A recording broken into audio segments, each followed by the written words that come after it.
BRS నేత దాసోజు శ్రవణ్ కు Congress MLC Balmuri Venkat counter ఇచ్చారు. గజ్వేల్ క్యాంప్ ఆఫీస్ ఘటనను అడ్డుపెట్టుకుని అడ్డగోలు మాటలు మాట్లాడొద్దన్నారు. ప్రతి ప్రభుత్వ కార్యాలయంలో సీఎం ఫోటో ఉండాల్సిందేనని, గజ్వేల్ ఎమ్మెల్యే ఆఫీస్ కల్వకుంట్ల కుటుంబానిది కాదని కౌంటర్ ఇచ్చారు.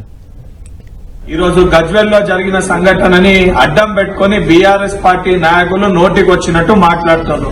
అసలు ఈ రోజు గజ్వేల్ లో జరిగింది వాస్తవానికి ప్రతి ఎమ్మెల్యే క్యాంప్ ఆఫీస్ లో కూడా గౌరవ ముఖ్యమంత్రి రేవంత్ రెడ్డి గారి ఫోటో ఉండాల్సిన బాధ్యత అవసరం అనేది ఉంటది.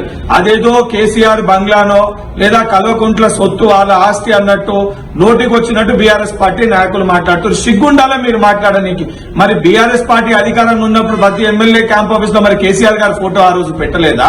ఈ రోజు మీరేదో దీనికి అతీతంగా లేదా మేము అతీతులము, కేసీఆర్ గారి క్యాంప్ ఆఫీస్ లో రేవంత్ రెడ్డి గారి ఫోటో పెట్టకూడదని చెప్పి మాట్లాడడానికి సిగ్గుండాలి. మీరు నోటికి వచ్చినట్టు మాట్లాడి ఏది పడుతుంది మాట్లాడితే దాసోజు శ్రవణ్ గారు మాట్లాడే ముందు నోరు అదుపులో పెట్టుకుని మాట్లాడండి. మరి మీరు గడ్డి తింటుర్రా, అన్నం తింటుర్రా, ఆలోచన ఉందా లేదా, చదువుకున్నారా చదువుకోలేదా అనే విధంగా మాట్లాడడం అనేది సరికాదు. ఇప్పటికన్నా మీరు మాట్లాడిన మాటలకి బహిరంగ క్షమాపణ చెప్పాలని డిమాండ్ చేస్తున్నా.